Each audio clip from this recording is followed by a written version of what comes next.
folks. We are live, almost getting close. Welcome back to the O Show, everything crypto and NFTs. Every day, I'm your host with the most. We are dual streaming on YT and of course, ticky-tacky. Because it's important to get some information out there. Now, I'm so happy to be back home. So happy to be back home. I've traveled a lot this month. I've done Austin, I've done Estonia and Miami, and now I'm home. Which is amazing. Like, absolutely amazing. It's been hectic, a lot of travel, and there's going to be some more travel, but it's going to be in California, LA County, my people. So I'm very, very excited about that. I love doing events, but thank you guys so much. I missed you guys. I'm back. I'm happy. And we have some exciting news today. Some very, very, very exciting news. Hopefully the Ripple versus SEC case will be over soon, because I do not think any crypto assets are securities in any way, shape, or form. I think that crypto assets need to have their own group for regulation. Now, one of the things that I want to say is I don't like regulation. I personally don't need regulation any way, shape, or form. I lived a pretty lawless life. I have never had any of these rules that are put in by politicians really help me any way, shape, or form at all. That's just my personal opinion, though. A lot of times the streets tend to resolve things on their own. Karma works too. But at the same time, I understand that's not the way society works. I understand that you do have to have some sort of law and regulation in, because not everybody is as mature and responsible as myself. And I get the need to compromise. A lot of people think that, okay, we're crypto, we're Bitcoin, we're NFTs, we can do whatever it is we want. F the man. And I get that. I like that ideology. But at the same time, that's not the way reality works. There has never been a civilization or society that has done what they wanted to do. There's always compromise. Always compromise. And if there's not compromise, you're taken by force. We're supposed to be civil now, right? Right? Yes. So when people say, oh, we don't want regulation, blah, blah, blah, blah, I get it. I don't need regulation personally. I can take accountability for my own actions. But at the same time, we're going to have to do compromise. Part of compromising is using social skills and talking these things out. So again, I'm a realist. At the same time, I don't think that, I don't like the idea of the regulation they're trying to push, especially in the United States of America. I think it's very predatory. And I feel like the way that America has kind of, or what we've turned into, has been this really like big oppressive entity that people flee their countries to come here for a better quality life. Are we really offering a better quality life in America? I don't know. Just my personal opinion, though. So again, I'm a big person on compromise. I understand I'm never going to get my way 100%, even though I'm a brat and I love to get my way. But that's not the way life works.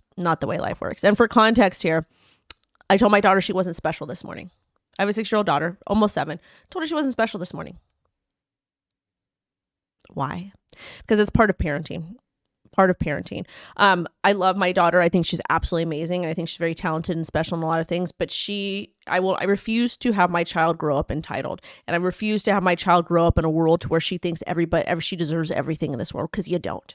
You don't in any way, shape, or form.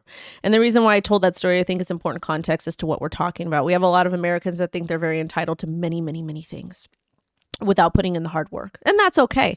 But reality of the situation is the world doesn't care about your feelings any way, shape, or form. Anyways, we're going to get right into it, because we have to get right into it. Got a long day. I'm very tired. Also, funny story. I've been working out earlier because I just want to do that. I don't want to spend more time like screwing around on the internet, because I do that. Well, today's like my first day back home, but I'm like super tired. So I just stuffed my face with blueberries and a Caesar turkey wrap from yesterday. And then I realized I ate turkey, and turkey makes you tired. It makes you tired. But anyways, I digress.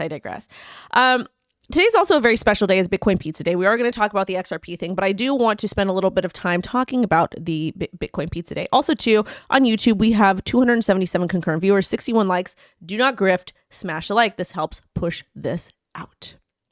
Helps push us out. Toot toot. Thank you so much, Cougar. Wendy, you look amazing in Miami. Thank you so much. I appreciate it. Exactly. No one owes me anything. All right, let's take a look at the poll. We have a poll up here. Have you ever used Bitcoin to buy physical goods? 18% said yes, 78% said no, and 4% said Bitcoin Pizza Day.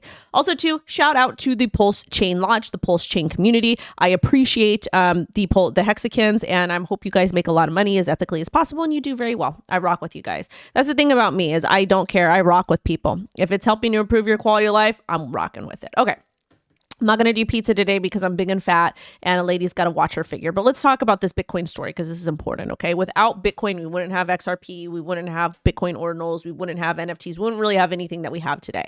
So we need to pay homage where homage is due to the Queen, Miss B. So this story, let's talk about it.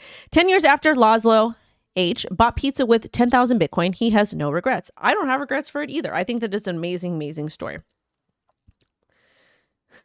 Let's go ahead. I want to read the notes here because it's important. Well, I don't really need notes, but kind of good, kind of important. Where is it? Anyways, with Bitcoin Pizza Day, it was about 10 years ago. This gentleman, he went ahead and purchased pizza from Papa John's with 10,000 Bitcoin. 10 years ago, Bitcoin was worth basically nothing. And people are up in arms about this. They think it's absolutely crazy, insane.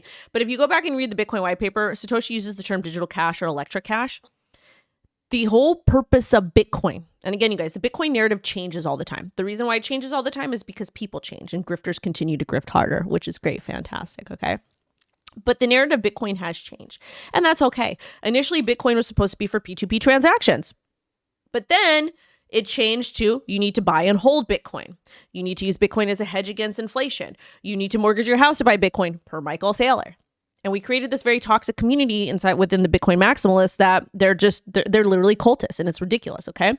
But with that being said, the beautiful thing about Bitcoin is Bitcoin was created for the people, by the people, and you can use it however you want to use it. Why? Open source code. Bitcoin to me means liberty. Why does it mean liberty? Because you get to choose what you want to do with it. If you want to build Bitcoin ordinals, great. BRC20 tokens, great. People are upset about this though, because it takes away from the purest option of Bitcoin, okay? Bitcoiners don't like S coins. They got a problem with it, okay? Bitcoin was supposed to be our stable coin, not stable coins. No, Bitcoin was never supposed to be a stable coin. No way, no how. I don't know if you've read the Bitcoin white paper or not. No way was it supposed to be a stable coin. There's volatility with Bitcoin, okay? I do think once we hit a certain dollar amount where Bitcoin is equal to, like maybe if Bitcoin does ever get to be $1 million, then we might see some more stability there, but it's not a stable coin. It wasn't created for that purpose, okay? It wasn't. And also too, a lot of people forget that different currencies fluctuate in value, okay? Fluctuate in value. But as far as Bitcoin for a P2P currency, great, fantastic. Is the network older? Yes. Can you use Lightning Network? Yes. Lightning Network is a layer 2 solution that lives on top of Bitcoin. However, it is not as secure as using the actual Bitcoin network. And that's okay. Moral of the story is happy Bitcoin Pizza Day. Use your Bitcoin how you want to build it. You want to buy S coins with it? Great. You want to trade Bitcoin? Great. You want to send a payment to somebody? Great. One of the ways that I get people excited about Bitcoin is I send them a little bit of Bitcoin. Why? Because you see it in your portfolio, you can watch it grow, you can watch it fall, and you can figure out how you want to use it. Where's the mini mic? Mini mic isn't here. Actually, I think it's broken. I had to throw it out. But happy Bitcoin Pizza Day. And it's just a fair reminder, a good reminder that do what you want to do in this industry. Be as ethical as you can and make as much money as possible and use Bitcoin how you want to use it. And don't let anybody tell you what you can't do in this industry. I'll repeat that for you. Do not let anyone tell you what you can and cannot do in this industry. We are in an industry where we're supposed to be censorship resistant. All right. Now, so I'm getting some weird people on TikTok. It's just so weird to me. You guys are very bizarre. So I don't know. But anyways, I'm just going to block people on TikTok. I honestly don't have time for it. Stupid people make me more dumb and it wastes my time and I don't have time for it. So I want to take a quick look at the charts over here. So this is going to be the Crypto Bubbles. We love Crypto Bubbles. I'm pretty sure it's a free service. But anyways, over here. So Hex is down 26.4%, which is pretty interesting because we had the Pulse Chain launch. Pepe is down 6.5%, which makes sense. It's a meme coin, which is probably who knows what's going to happen with Pepe. Good for you guys. I didn't participate. But the markets aren't doing too terribly great. Now, when we do take a look at Bitcoin over here, this is going to be the 4-hour chart. We talked about a potential breakout over here. We're essentially forming the little ascending wedge is basically when price drops down and it breaks out. I thought we were going to retest this area here of 26.5. I was wrong. We actually we actually got a little bit of a breakout over here, 26.8, and then we got a swing look high to about 27.1. This is on the 4-hour chart. However, though, I was very clear that we did need to break above this area, 27.5, which is not looking like we're going to do so today. So we're probably going to get some more sideways action. When you zoom out and you look at the daily chart, which is important to note, you're going to see the similar stuff over here. More sideways action, nothing too terribly sexy. One thing I will tell you on the daily, what I'm seeing here is the fact that we had some move up. We couldn't break this area of resistance at approximately 27.1, which is the lower area of resistance. And we had the swing wick high that popped all the way up. Shout out to Santa Monica. Somebody says, can you comment on Bitcoin's conference in Miami? I heard it was disappointing. Let's talk about that. I promise I'll cover XRP. I did not go to Bitcoin Miami. The reason why I did not attend Bitcoin Miami in 2023 is because I was harassed last year, and nobody cared any way, shape, or form. I am a firm believer that you do not approach women. You do not say nasty things to them. You don't do it. You shouldn't do that to men either. You just don't do that at all. Where I come from, you don't do that.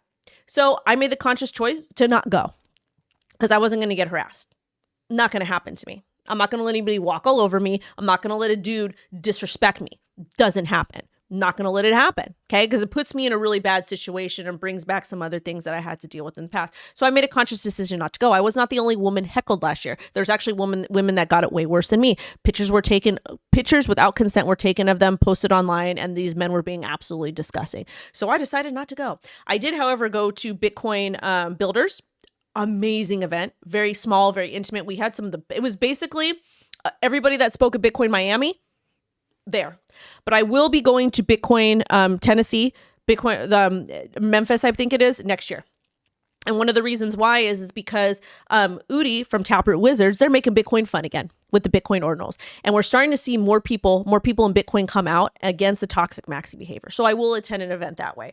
But best believe I don't put myself into dangerous situations or situations where I could get harmed. So that's why I didn't go. But Bitcoin Builders, amazing event. A lot of my friends went to Bitcoin Miami. They had a fantastic time. And I hope to attend next year. So that's that. But let's go ahead and take a look at the XRP story because this is important. More liberty. Oh, also too, I am going to be emceeing at Decentral's Web3 Gaming Expo 3XP. This is going to be in Pasadena. This is going to be June 8th and 9th at the Pasadena Convention Center. I'm super excited. I'm going to MC one day, and I love MCing. It's so much fun being able to be on stage and do all the fun stuff. So women are actually free to this event. So if you're a woman, you want to go, free to the event. Tickets, I do have a discount code here, 20% off. So if you want to go, it's going to be great. All right, now let's get in the nitty-gritty stuff. Ooh, we love John Dean. I'm a big John Dean fan. He's a friend of the channel. He's been on the channel, and I will support this man with all of my power. So we all know that the Hinman emails were approved by Judge Torres to be released, okay? Will be released. And that's a good thing. Why is this a good thing? Because you don't get to be a lawmaker. You don't get to be somebody that is in charge of anything and your personal opinions do matter. And I believe this is why in the military, they tell you not to talk about politics or voice your opinions on certain things via social media and that's like an old school mentality. Like my mother, old school Italian, you don't do anything to embarrass your family. And I guess that ideology should go in government too. You shouldn't do anything to embarrass or to discredit you because stuff like this ends up popping up. Okay. So I think that this is important. This is very, very important to the narrative that crypto assets are crypto assets and they should be governed by a separate entity. They shouldn't be governed by the SEC. The SEC has no idea what they're doing. And I've also proposed this. The proposal is Hester Peirce wrote a bill, an act, Safe Harbor Act. Let her lead this brand new sector that regulates crypto. Basically, the Safe Harbor Act allowed you to go in, to register, and to work with regulators to prove that you're not a security, which is fantastic. Estonia does this. They do this in Estonia. You want to go you want to have a crypto company in Estonia? Great. You have to do X, Y, and Z. You have to comply, but you also get people that work with you on this. United States of America, we don't do that. Gary Gensler not only taught a course about cryptocurrency, but claimed under oath that he did not even own Bitcoin. The fact that you in America can have a course on something and know nothing about it, zero life experience, is an embarrassment. We see this with so many sectors. And again, in America, you just need a paper degree and you can go do whatever it is in the workforce with zero experience. Problematic behavior. Does that make sense? It doesn't make sense. Okay. What allows me to talk about cryptocurrency, Bitcoin? Well, I've spent thousands and thousands and thousands of hours making content, reading, researching, trading, doing all of these things. So I'm going to talk about it. And I think that you should do the same thing. Also, too, Bitcoin is supposed to be censorship resistant. Anybody could talk about it if they want to or give their opinions. Some opinions are stupid, some are not. But anyways, let's get back to this story here because I fully support Ripple in their battle against the SEC. SEC email suggests XRP is not a security. So, new evidence of internal emails from the SEC suggests that there are reasonable grounds to believe that XRP does not meet all elements of the Howey test. The Howey test was about orange groves. And it was just a stupid thing. And the fact that we're applying oranges to technology makes no sense. Makes no sense. Makes no sense in any way, shape, or form. Okay? Okay, this could mean that the SEC knew that XRP did not fully meet its definition of security. It doesn't. It doesn't. The definition of a security today is ridiculous, okay? Basically, it means you buying something with the intent to make money later. Well, guess what? What did I just buy recently? I bought a purse. It was on sale, right? It's going for regular price of $500. I got it on sale for around $200. So basically, I could take that purse, wait till it gets sold out, and then resell it later. Is that purse a security? It's not a security. That's that. That's that. Anyways, John Dean found the information and he highlighted references to the emails in the footnotes of Ripple's opposition and reply briefs. Part of the email says there are reasonable grounds to conclude that XRP does not satisfy all elements of the Howey analysis and therefore is not a security for purposes of the federal securities laws. He admitted he had initially looked over the detail in the footnotes despite having gone through thousands of pages of legal documents. Detail was likely missed because of the placement of the email citation in relation to a sentence discussing analysis sent to the SEC. The analysis concluded that XRP was not a security, drawing attention away from the email citation that followed immediately. Deaton asked why Ripple's lawyers did not make a bigger deal about this if it was a statement from a senior SEC staff member. He speculated that the quote might not have been a direct statement from an SEC official, but rather an SEC official referencing another person's analysis of XRP in the email. So this is not the... I see you over there. So this is not about the Hinman emails, but those happen, and we talked about those too. But basically, John Deaton tweeted this out over here, okay? Tweeted out over here. And this is from Bill Morgan. He is a lawyer, a sports fanatic, and digital assets enthusiast. Shout out to Bill Morgan. How many of the Hinman emails are cited and included by Ripple in its opposition and reply briefs? We get to see these once the briefs with the remaining allowed reactions are filed on 13th of June. We wouldn't see those Ripple did not reference anything include by renewable briefs. John Dean basically did a big analysis on the reference Ripple made regarding the Hinman emails. And then John also responded to Bill Morgan when Bill Morgan said, I don't see how the public gets to view all the Hinman emails on the 13th of June, 2023, if they're not all included in the summary judgment brief, opposition brief, or reply brief. John said, I think they were included, but not all referenced in the brief argument. But I missed this, even though I tweeted out. Read the footnote. That's a lot to digest. It's a lot to digest. It's like, court proceedings, especially in America, are just so stupid in most cases. Really, really, really stupid in most cases. Why are they stupid in most cases? Ripple has paid over $200 million, guys. Ripple has paid over $200 million in legal fees for this crap. $200 million. Can you imagine just paying $200 million and donating it somewhere, building a school, maybe making some roads, maybe like helping to feed Americans, 1 million Americans, President Byron is talking about, which we're going to talk about that in a second video later on because he is a complete and utter a-hole. Again, I'm voting for whoever's pro-crypto. That is that. But moral of the story here, the devil is in the details.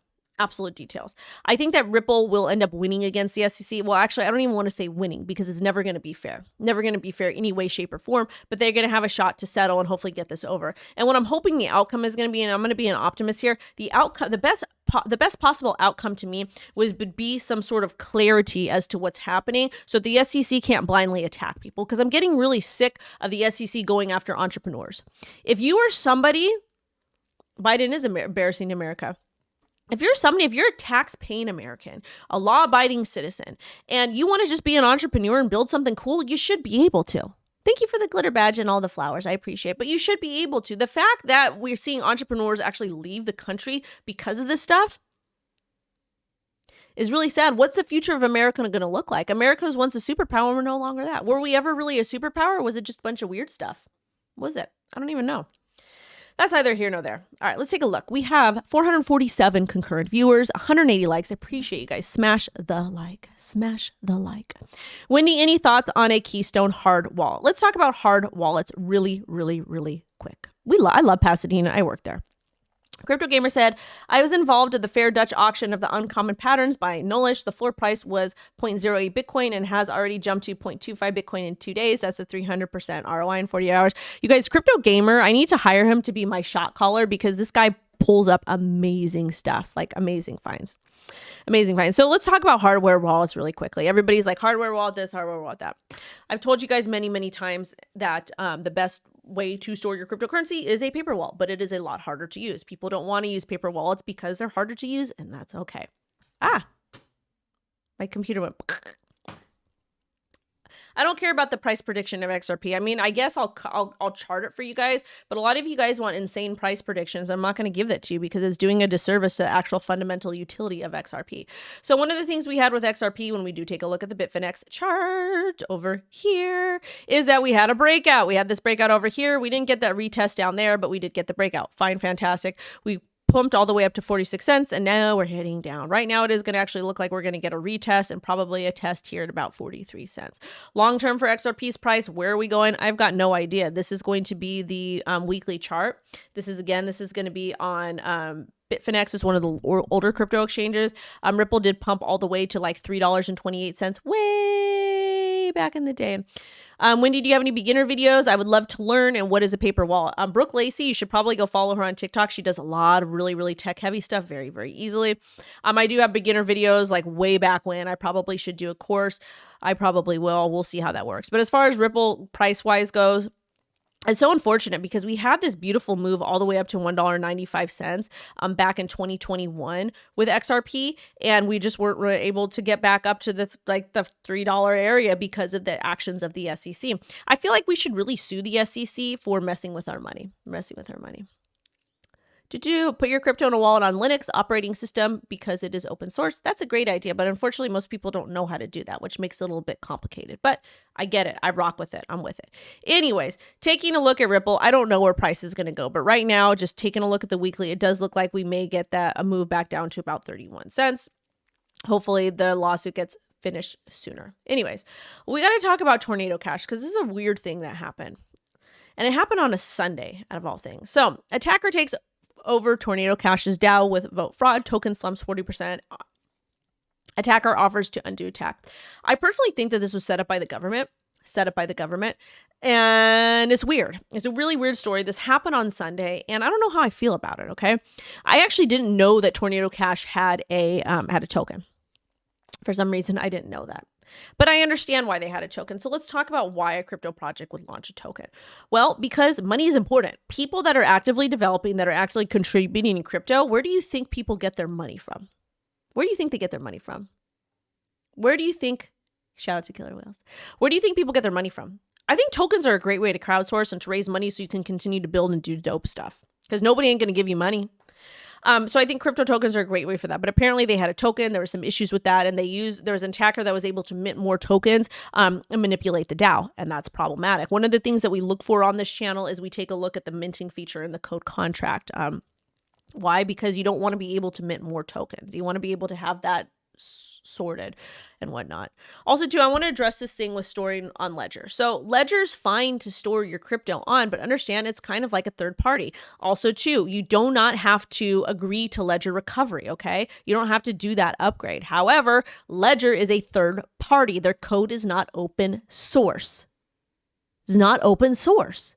Therefore, we don't really know what the mechanism looks like. If you want to lose Ledger, that's your business. Trezor, Tangent, Arculus, paper wallets. If you want to use MetaMask, which again is like another shady third party, MetaMask, Trust Wallet, use on a burner device. Desktop wallets, those are pretty safe if you stay not connected to the computer. It's a burner device. But paper wallets are the safest. They're also the hardest to use. So you guys have to decide what works best for you. Ellipal, if you like Ellipal, use Ellipal.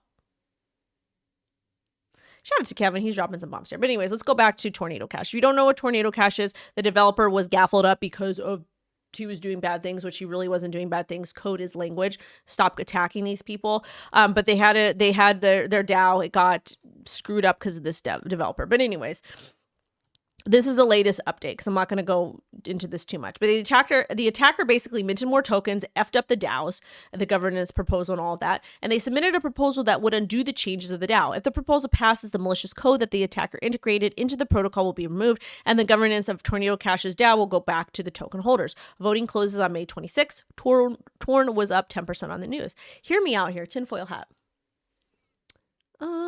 I use Ledger, I use paper wallets, I use Treasure, I use Arculus, I use MetaMask, I use Trust Wallet. All the things I recommended to you is what I use. It's not me recommending, it's just saying really what I use. And if anybody's mad that I talk about Ledger, oh my God, like why? I'm so mad at you because you talked about an industry standard that everybody uses. Get over yourselves. You all are embarrassing at this point. Y'all ask me what my opinion is, and then when I give my opinion, you get mad because you can't take accountability for your own actions. Do better.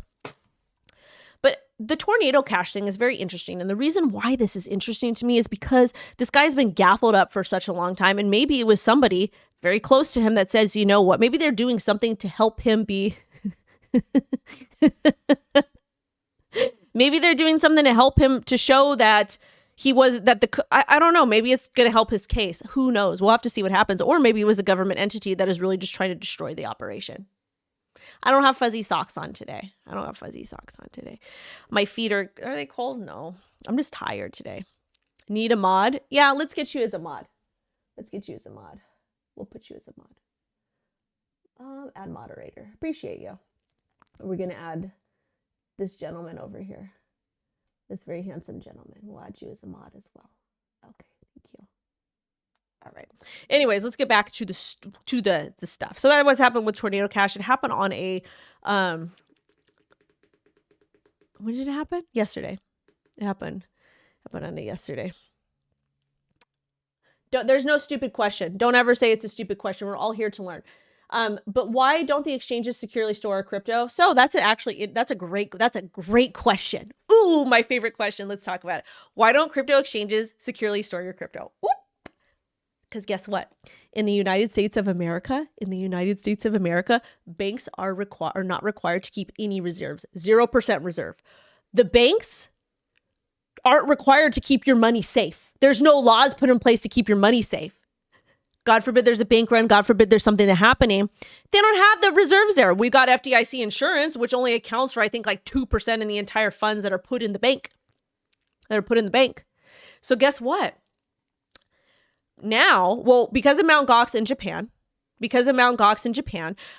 Japanese exchanges required segregation of funds. So basically, if you used an exchange in Japan, the customer funds were supposed to be placed elsewhere. And the issue that we have with this is that people forget that crypto exchanges are a business. Okay, you have to charge transaction fees and fees to trade. People don't like that; they get mad at that. And we went to places like with exchanges that offer no swapping fees and etc. for a workaround. But guess what? I'm a firm believer that sometimes you have to pay to get better quality of things. So guess what? Banks in America are not required to keep any reserves on file, but crypto exchanges now, what a lot of them are doing, they're saying, you know what, we had the crypto contagion happen, so what we're going to do is we're going to segregate customer funds and show proof of reserves. Banks don't show proof of reserves. Let that sit, marinate that for a while, okay? But you cannot force a crypto exchange to do something when there's no law in place. Again, get mad at Gary Gensler for the crypto contagion. These a-holes had so much time. They had so much time to come up with some sort of regulation, some sort of guidelines, and they refused to. Since 2017, that's when I got in crypto. End of 2017, I remember all of them talking about it. And they never did anything. Why? Because they want to see it implode. That's why. But it was a great question. And there's no stupid questions. That's one thing we need to normalize on my channel. There's no stupid question. Please ask me anything. But the thing I have a problem with is you blaming your poor decisions on me or somebody else. Do better on that aspect. We're operating in a true decentralized economy here. If you decide to do something, that is you that did it. If you do not decide to do your own research and just blindly follow somebody else on the internet, You need to do better. It's ridiculous to do that, especially what we're seeing happen. There's too many sheep in America. Don't be a sheep, be a leader. Shout out to Johnny O for the $100 super chat. I appreciate you.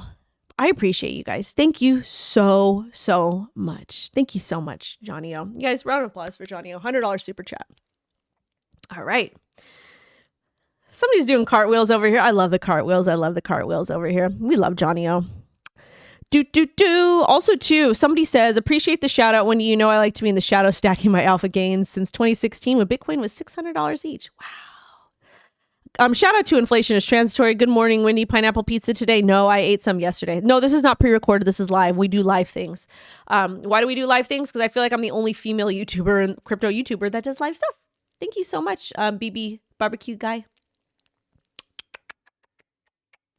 All right, let's get into the next story because we've got some more to talk about. And we have 456 concurrent viewers. I appreciate all of your time. All right, Hotbit. This is so sad. Hotbit has shut down. It's time to take a bow. For 5 years and 4 months, the Hotbit team is proud to participate in a wonderful crypto show with 5 million users. However, it is with great regret that we have made the decision to stop all sex operations from May 22nd, UTC 4 o'clock. We kindly ask all users to withdraw their remaining assets before June 21st, UTC 4 p.m. or 4 o'clock. So what does this mean? This means that another crypto exchange is stopping operations. And it means that they're going to stop their centralized operations. I'm not sure if Hotbit has a DEX or not. I can't remember. Did I use it? I don't even remember anymore. It's been kind of a long time. But I will say they're telling you in advance, we're going to stop our operations. You have until June 21st to remove your funds. If you are ZK era is going to be amazing, especially on Syscoin. And if you guys miss out on that, I don't know what to tell you. So if you're using Hotbit, get your funds off there. But again, we're seeing another centralized exchange go down, not necessarily in a bad way, a scary way, but they're going down. They're leaving the marketplace because they don't want to deal with regulation. And honestly, can you blame them? Can you really blame them? I can't. Is what it is, and it's sad. Another one bites the dust. And the less operating exchanges we have, the less competition in the space. There's no reason for these people to do better. I love this here from Crypto Rizza. Treat exchanges like a public bathrooms. Get in and get out. Beautiful. That was the most amazing analogy ever. And I don't like potting in public bathrooms. I'm very clean. But anyways. All right, let's get into this next story over here.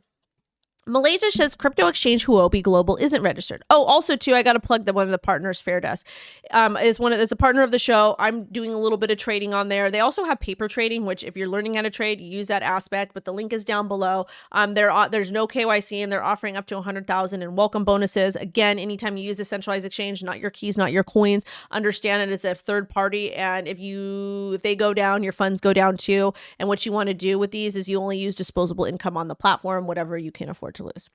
Use them or don't. Doesn't matter to me. Anyways, let's talk about this. Malaysia says crypto exchange Huobi Global isn't registered, must cease operations. Yikes, Malaysia. So Malaysian Securities Commission ordered Huobi to halt operations in the country because it's operating a digital asset exchange without registration.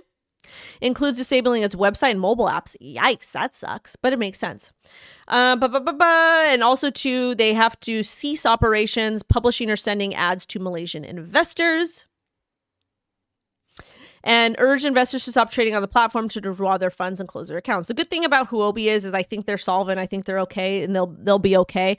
They probably just don't want to deal with the regulatory stuff because, again, regulations regarding crypto assets is a nightmare. So that's sad. It sucks for folks over in Malaysia. Hopefully, Huobi figures it out and they can operate properly and legally within the jurisdiction over there.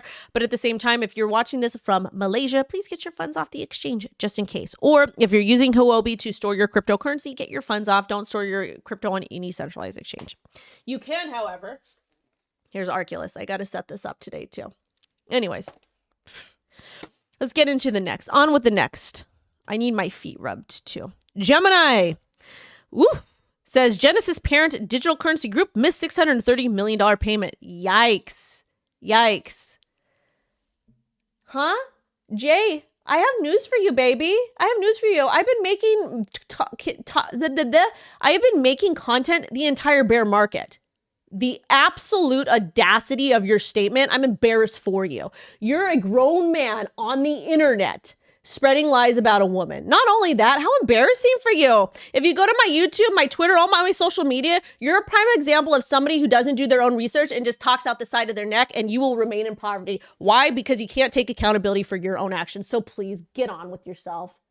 Lord have mercy. Just block these people. It's just embarrassing. Like, y'all are embarrassing to me. It's literally embarrassing to me at this point.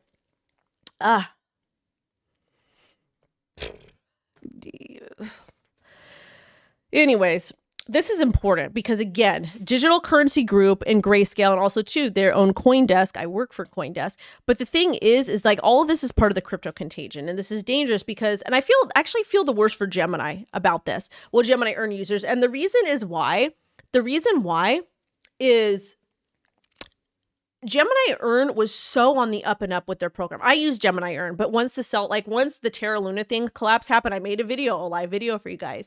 I was in Catalina at the time. I was on MF and Island. I said, get all your stuff off exchanges. That's what I'm doing. So I removed all my stuff from Gemini Earn. But when you use Gemini Earn, it literally told you you're using you're using like a third party. So you're not really, it's not Gemini. It's part of another company. That's what they told you. There was a prompt that came up, and they were the only ones that really did that. Like all of the other exchanges that offer the APY, they didn't do that. Gemini was like on the up and up with that, and I feel the worst for their users that got impacted by it. It sucks. It really, really, really just sucks. But anyways, let's go ahead and read this story because this is more fuel for the fire, babies. All right, so DCG missed a $630 million payment owed to Genesis last week. This was probably for their earned users. Just kidding. I'm wrong. Payment relates to a loan Gemini made to the now bankrupt crypto lender Genesis, which is now the subsidiary of DCG. Earlier this month, Gemini warned that the event DCG is unable to make payment of the restructuring its debt. They would be at risk of defaulting on its obligations. Gemini and Digital Currency Group are in discussions. If no deal is reached, Gemini and other parties are proposing an amending reorganization plan with Genesis that doesn't require DCG approval. That sucks. That's not a good thing. People don't have money. Bitcoin needs to go up. People have money. Bitcoin needs to go up. But Bitcoin is actually doing okay. Somebody said this, cleared my ledger yesterday, moved it all over to Trezor. Good. I think that's great. Why am I so hard? Because if I'm not hard, this is the thing. When people see women, they think, oh, we need to be girly. We need to be feminine. We need to do these things. Okay. We need to do these things. I come from a different background, okay? I come from a very, very different background, different upbringing. I came from a very strict Italian household and Jewish household from my father's side, but then my dad died when I was 11. So I'm so hard because I've experienced a lot of hardships in my life. And I also understand that this industry is dog eat dog. And if you don't have anybody that is being honest with you, where else are you going to go? Because let's face it, a lot of these other YouTubes, they blow smoke up your behind. So you buy their BS, you use their affiliate links, whatever it is. And that's fine. I've got affiliate links too. But the moral of the story is I am hard because you need it. You need it. Who else is going to tell you the hard truths? Who else is going to remind you to take profit, to create a trading or investing journal? Not your keys, not your coins. I also don't tolerate disrespect from people. I remove people from my life so easily with any ounce of disrespect. Why? Because why should I entertain it? My piece is worth more and your piece should be worth more. I am hard because, and it's not that I'm hard, I'm assertive. And the reason why I'm assertive is because I want to push you guys to do better. I want you to hear what I say, but to listen to yourself. And that basically means I'm going to talk my talk, but I want you to seek for the truth yourself, because guess what? We're not going to agree on everything. You and I are not the same. We all grew up differently. Why do we grow up differently? We grew up differently because it's the way life works, okay? Humans are beautiful and there's no two humans that are the same. And if you just have somebody yesing you to death, you need to question that person. I don't like to keep people in my circle that yes me to death. Why? Because how is that going to help me grow and advance as a human? So I'm going to push y'all to push your boundaries and to continue to educate yourself. Why? Because you need to. Shout out to Serbia. You could stay with Ledger too if you want. Like, if you're okay with that, then the thing is, some people need Ledger recovery service. I get it. All right, let's go back to the news. All right, we talked about this story over here. 450 concurrent viewers. I have Ledger. Is it bugged? Kind of, sort of, yes and no. Yeah. Okay, let's get started. Let's do more news stories. All right. Tether. Tether to be integrated into Strike, leading global money app. This is funny. The reason why this is funny is because Strike is the Bitcoin Maxi app, and I'm pretty sure, I believe that it uses layer 2, which again, I don't know why Bitcoin purists are like, they love layer 2. They're just dumb at this point. They're very closed-minded, and I don't have nothing nice to say about them. But anyways, let's read what's going on with this. Tether is integrating with Strike. And again, Strike is a mobile payment application built on the Bitcoin Lightning Network. Bitcoin Lightning Network is a layer 2 solution that is built on top of Bitcoin to help facilitate transactions a lot faster, because Bitcoin has very solid tech. It is the securest network in the crypto asset industry, but it's a lot slower. It's a lot slower. Do you think Bitcoin hits 1 million by 2030? I have no idea, but I hope it does, because a lot of my problems will go away. Tether said users will experience a new era of secure and efficient transactions. They will be able to buy, sell Bitcoin through the app, as well as send and receive global funds. And on the side note, last week, Strike announced that it was expanding to 65 countries. You know what? There's a lot of FUD with Tether that happens. Is the FUD true? I've got no idea. Is Tether insolvent? I don't think so. Could I be wrong? Yes. Is there a lot? Does Tether have its problems? Yes. But again, Tether was one of those companies that got dragged through the ringer with the NYAG, and they came out a lot stronger. My personal opinion. So is Tether safe to use? That's a choice you need to make for yourself, whether it's going to be USDC or whether it's Tether or whatever stablecoin you want to use. I use both USDC and Tether, but just because I use them doesn't mean that you should use them and assume that risk. So that is going to depend on what you want to do. And we got to put a little bit more lipstick on. This one was $8 from Sephora.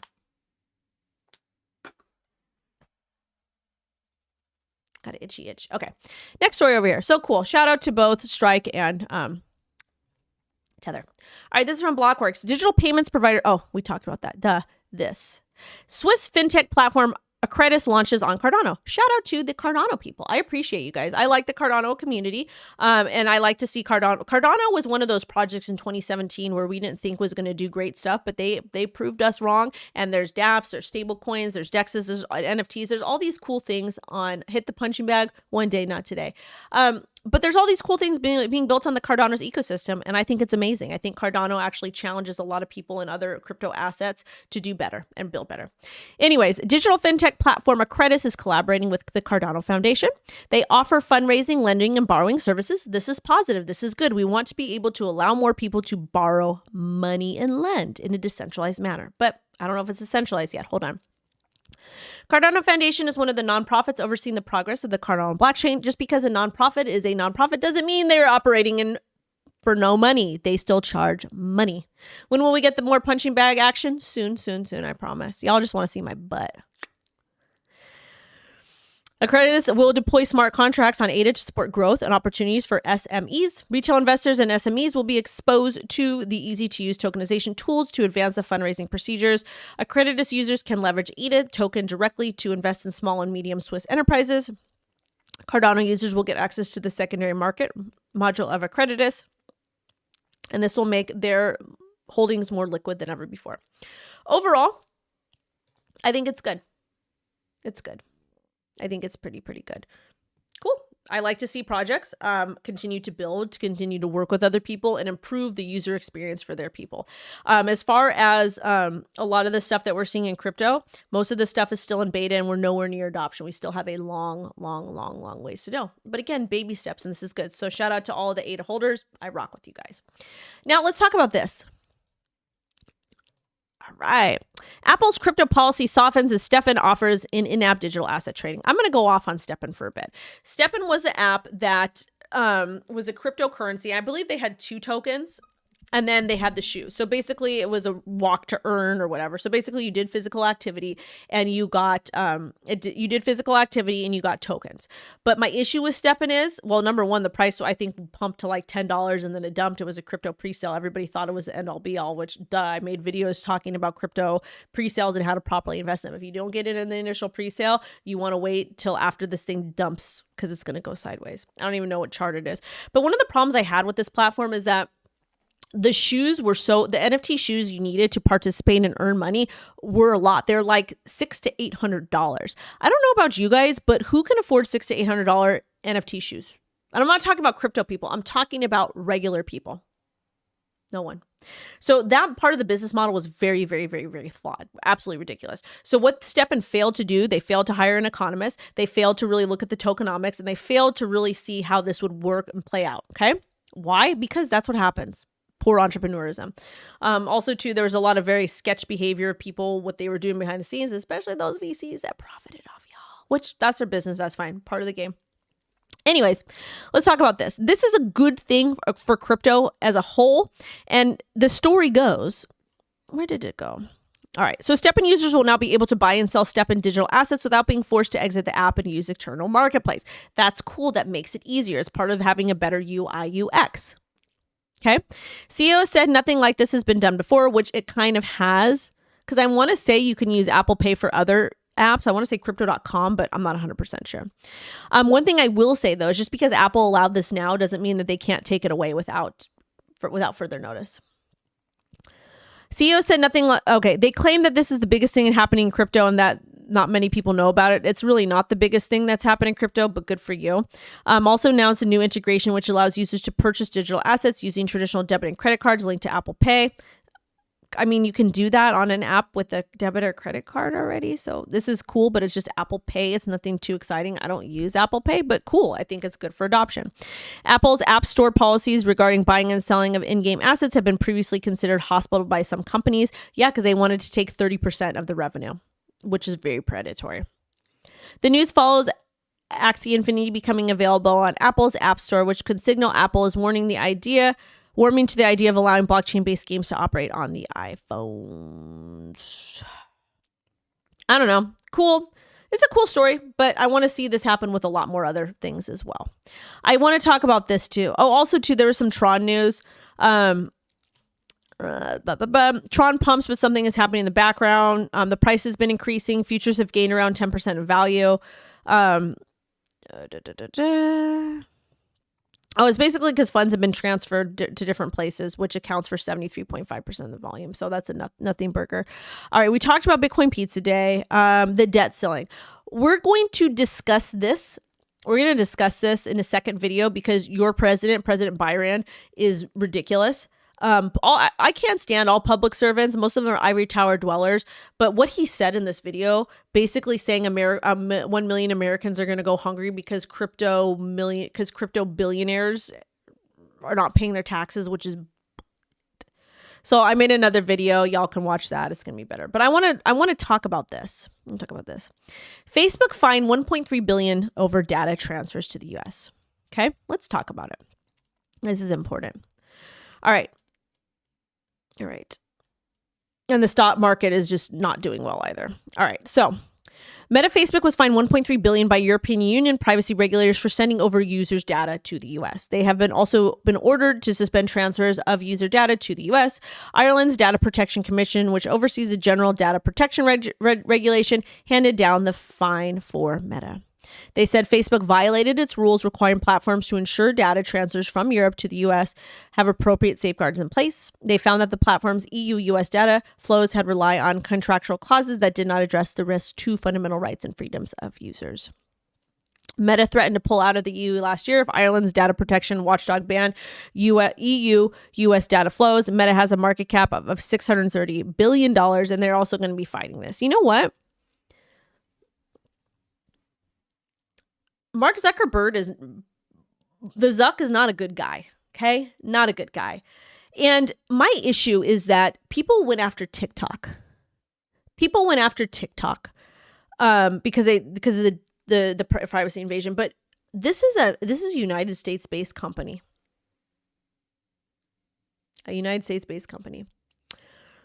So we've been so lazy and complacent in the United States of America on a global scale, and just stupid, that we've allowed these big tech companies to really just steal everything from us, our data, everything. And I know you guys know this too, because let's say, for example, I'm Googling up a brand new iPhone, like the differences between the iPhone 4 and the iPhone 5, whatever that may be. So as I'm Googling this stuff up, which Google is a free service, Google is not free. They take your data. Data is very, very worth a lot of money because marketing companies are able to decide what ads to feed you, etc. Okay. So if I Google this up, then when I go back on the internet and I go on a social media app or whatever, that maybe I'm going to see ads for that particular thing because they take our data. So the interesting thing here is that Facebook pretends that it's this good company that does good things, but in reality, it's not. They're one of the bad guys. But again, this retorts back to the TikTok ban, which wasn't a TikTok ban. It was a Restrict Act. Because TikTok's bad, right? I'm not saying TikTok is perfect. I'm not saying it's the best app ever. All social medias have issues. And in addition to that, when you use something, when you do anything, there's always a reaction. For every action, there's a reaction. For every action, there's a reaction. Okay. I have a bit of a cold. I take cough medicine. That's going to help my cold, but it does other bad things to my body. It can increase my heart rate, do bad things.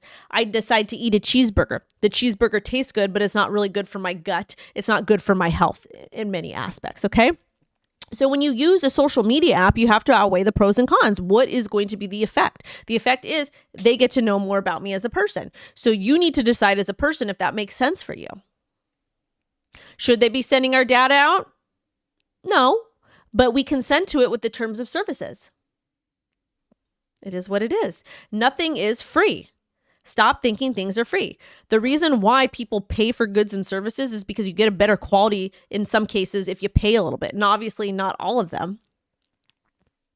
Thank you so much, Jay. I appreciate it. I do appreciate it. I'm doing the best I can here, and I want you guys to do your own due diligence. So as far as the Facebook thing, should they be fined $1.3 billion? It's kind of stupid because at the end of the day, all these people are colluding together, but it is what it is. And it's just a direct overreach of power. $1.3 billion? Yikes. It's a lot of money, man. It's a lot of money, man. But anyways, it's life. It is what it is. It is what it is. Stefan is, GMT. Shout out to Thailand. Yeah, he is.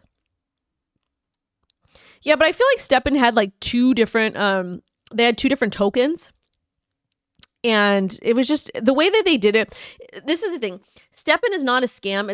They just had a poor execution, in my opinion. Just a poor execution. I have been strung by Ponzi schemes in the past and lost a lot of money. I'm sorry that happened. So let's talk about avoiding Ponzi schemes. Well, I don't think these cryptos are Ponzi schemes. I think what happened is there's a lot of stuff that gets put out there and we make poor decisions. So what can we do to mitigate that? Well, trading and investing journal are important. So let's talk about it just really quickly. Let's talk about a trading and investing journal. When you create a trading and investing journal, I'm not going to tell you guys what's in mine. I'm not going to tell you how to set it up. What I am going to tell you though, is the reason why we have a trading and investing journal is because we want to mitigate risk. How do we mitigate risk? Well, you want to add on there disposable income, the project you're investing in, your hopes, goals, and dreams. When do you want to take profit? How long are you going to be invested in this? When are you going to start taking profit? How long do you plan to hold? Why are you investing in this? Why are you looking into this? What problem does it solve? Did you look at the code? Did you look at the team? What have you researched? Did you join the community? Those are things that you want to add in there. And maybe you should consider doing a little bit of a scale, like how safe is this? How safe do I think this is out of 1 to 10? And then you can go back in your trading and investing journal and see how well you've done. So that's a method that I like to use.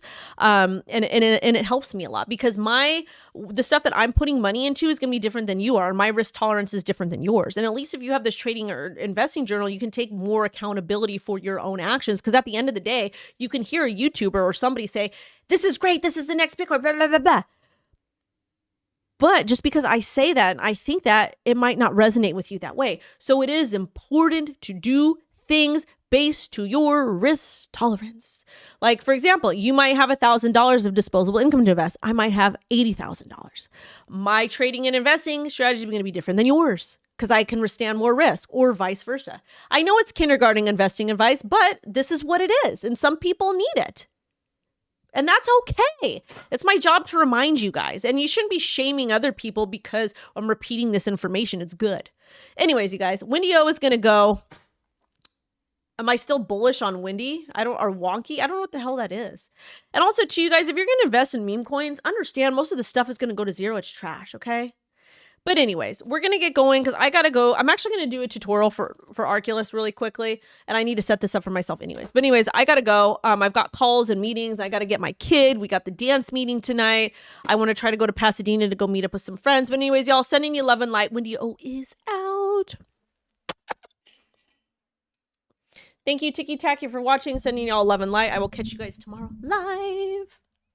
Thank you so much. Hugs to me and low. Alrighty.